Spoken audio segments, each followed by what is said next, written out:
सभी ने bone marrow examination का टॉपिक हीमेटोलॉजी में सुना होगा। आज हम बोन मेरो टॉपिक समझेंगे।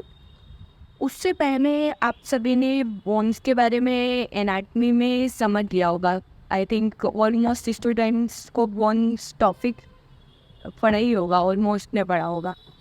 तो हम बोन्स का पहले तो बोन जो है उसका सुपरफिशियल स्ट्रक्चर समझ लेते हैं। देन उसके बाद बोन मेरो कहाँ प्रेजेंट होता है, बोन मेरो एग्जामिनेशन क्यों किया जाता है, बोन मेरो कितने टाइप के होते हैं, ये आज हम बोन मेरो का इंट्रोडक्शन समझेंगे। ओके, तो हम स्टार्ट करते हैं। सबसे पहले हम बोन का सुपरफिशियली समझेंगे। बोन्स का बोन्स आपने समझोगे जैसे flat bone, irregular bone, long bone, ये सारी आपने पढ़ी होगी एनाटॉमी में। हमारा टॉपिक आज का है बोन मेरो।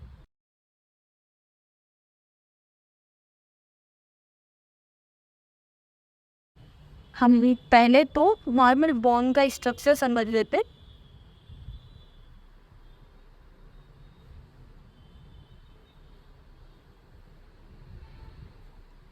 सही से तो नहीं बनाया, आप समझ लीजिएगा।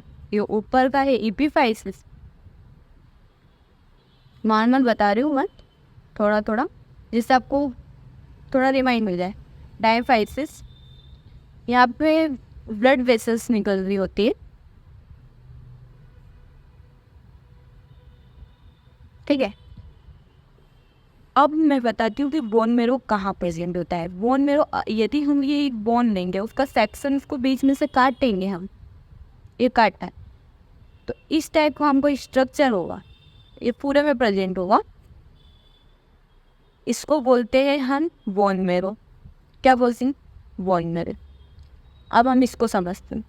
ये बोन मेरो स्ट्रक्चर थोड़ा सा अगर इसको काटा तो यहाँ पे ऐसा लाइट कलर का जेली लाइक सब्सटेंस प्रेजेंट होगा, जिसको हम रेड बोन मेरो बोलेंगे। यहाँ पे येलो अपीयरेंस होएगा, येलो कलर का बोन मेरो बोलेंगे।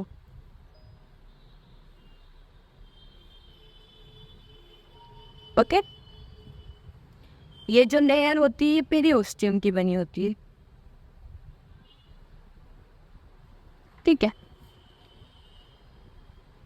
बोन मेरो कहाँ प्रेजेंट होता है? बोन मेरो प्रेजेंट होता है बोन को अगर हम सेक्शन से इसे काटेंगे तो इसके होलो कैविटी में,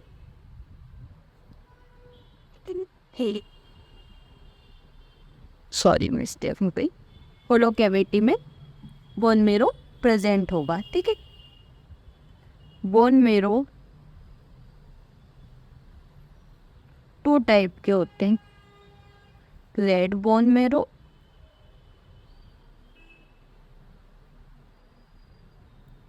येलो बोन मेरो। ये हम इंट्रोडक्शन पढ़ रहे हैं अभी, और बहुत सारा है इसमें समझने को, ठीक है। बोन मेरो जो रहता है उसके कंपोनेंट,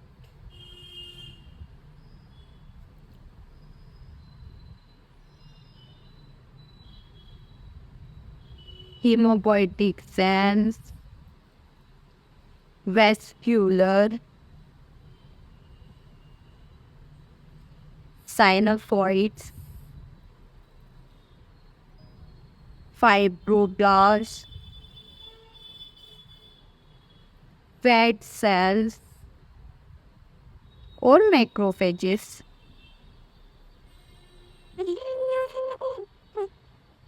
अब हम समझते हैं रेड बोन मेरो।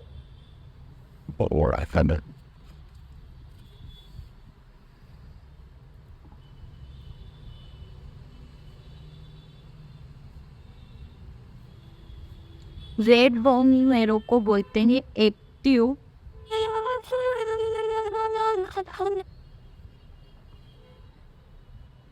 Haematopoietic tissue. वही हम बोलते हैं येलो बोन मेरो को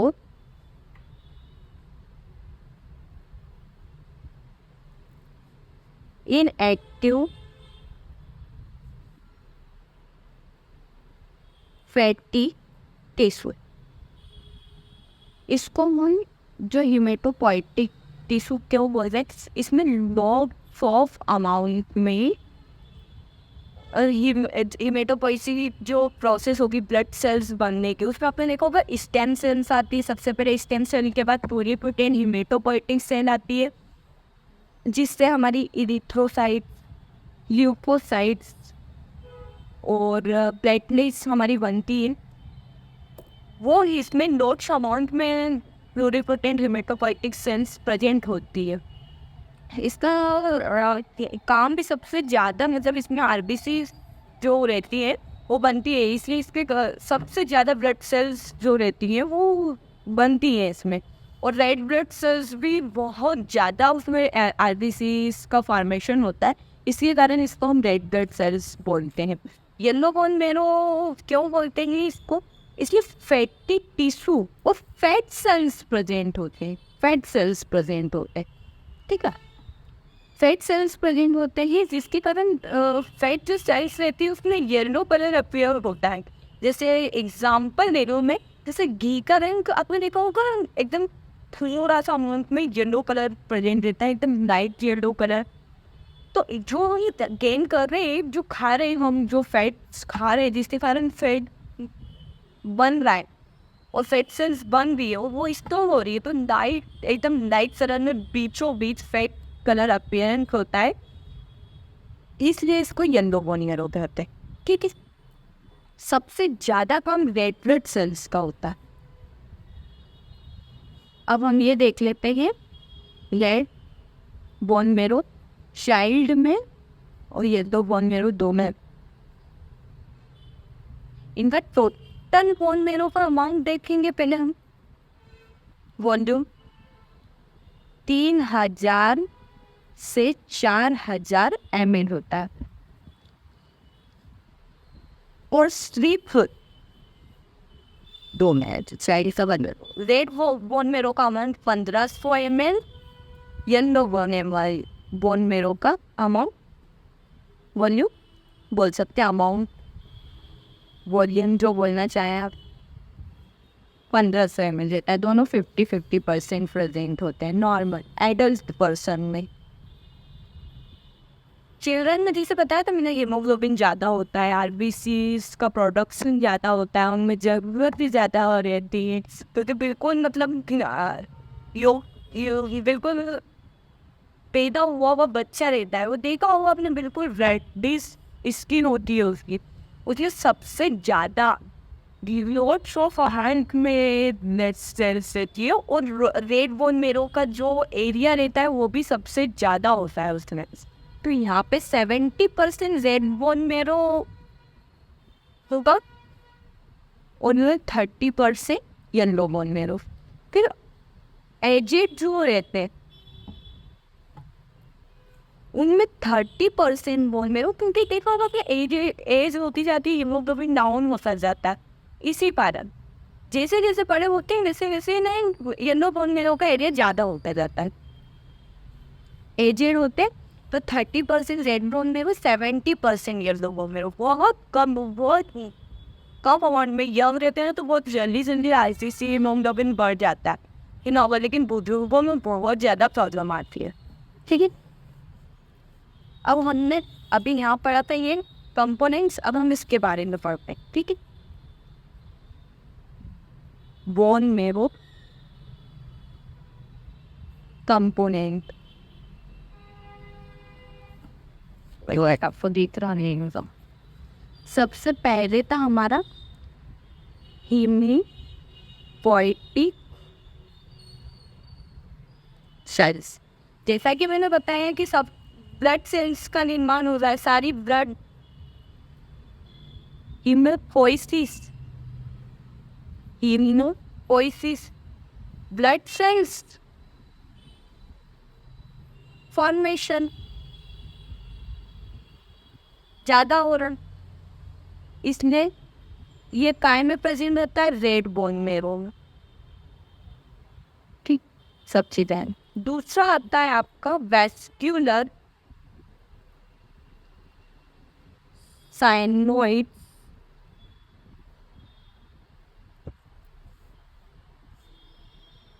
वेस्क्यूलर साइनोइड जो होता है, और हाँ एक चीज़ और इसमें लिख लीजिए, हीमेटोपोइटिक बोन मेरो का काम ही जो होता है, जो बोन मेरो का जो काम ही होता है, जो बोन मेरो का काम होता है, अब तो दिख रहा नहीं है पर बोन मेरो का जो काम होता है, हिमेटोपोइसिस का मेन काम होता है इसका, हिमेटोपोइसिस का नोट डाउन करना। बोन मेरो को सबसे ज़्यादा मतलब मेन वर्क ही होता है कि हिमेटोफाइसिस करना। अब ये आते हैं हम दूसरे टॉपिक पे, वेस्क्यूलर साइनोसॉइड।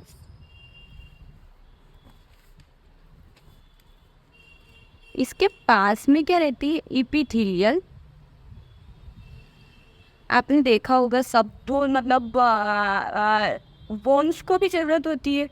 आपने देखा होगा ये हार्ट में एओर्टा जो रहती है वो सब तो ब्लड ट्रांसपोर्ट का काम करती है। वैसे ये जो वेस्कुलर साइनोसॉइड से, इसके पास इपिथेलियल सेल्स से होते हुए ये बोन्स के अंदर ब्लड को सर्कुलेट करता है। और जो ये वेस्कुलर साइनोइड्स होते हैं ये ना इपिथेलियल से लाइन रहते हैं। इपिथेलियल इनके पास में रहती है, इपिथेलियल सेल्स, ठीक है। So.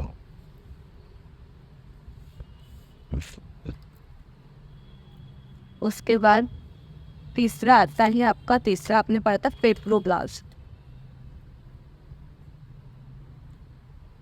इनको हम बोलते हैं रेटिकुलर सेल्स। ये जो हिमेटोपोइटिक रहती हैं,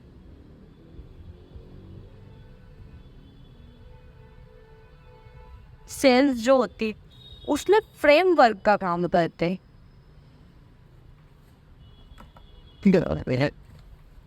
फ्रेमवर्क का काम करते हैं और ये डायरेक्ट इंटरकनेक्टेड रहते हैं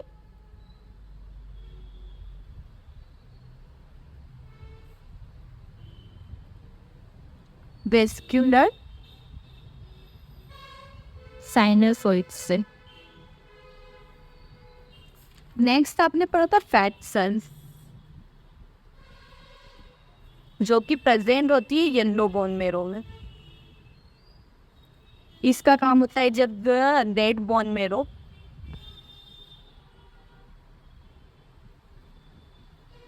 के पास ज़्यादा प्रेशर हो रहा है, हाई अमाउंट में बॉडी को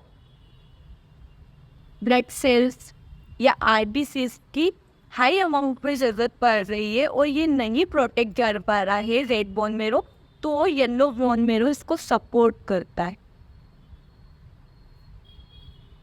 और येलो बोन मेरो यहाँ तक कि रेड बोन मेरो में कन्वर्ट हो जाता है।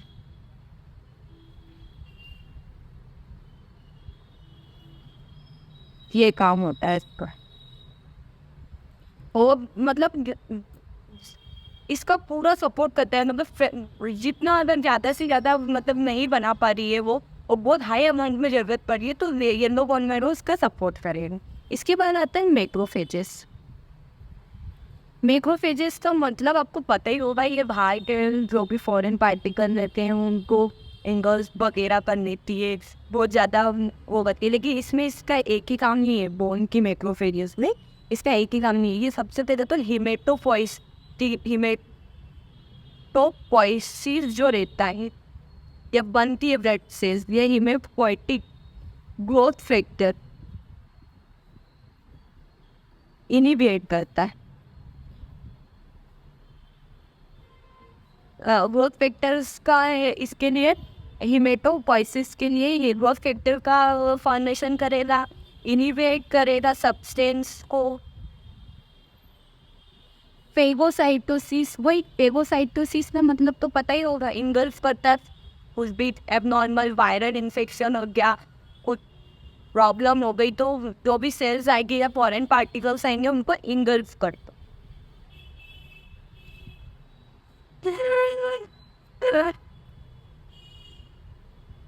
उसके बाद ट्रांसपोर्ट करता है आयरन का। किसको? इरिथ्रोब्लास्ट। जब भी आपने हिमेटोपोइसिस है, हिमेटोपोइसिस में इरिथ्रोपोइसिस की जो प्रोसेस होती है उसमें एक आता है इरिथ्रोब्लास्ट,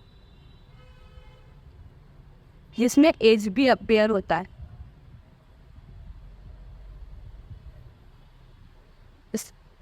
वो इसी के कारण निकल। अब आता है स्ट्रोमा या स्ट्रोमल या स्ट्रोमा सेल। ये सारी जो सेल है, fibroblast, macrophages, vascular, sinusoid, haematopoietic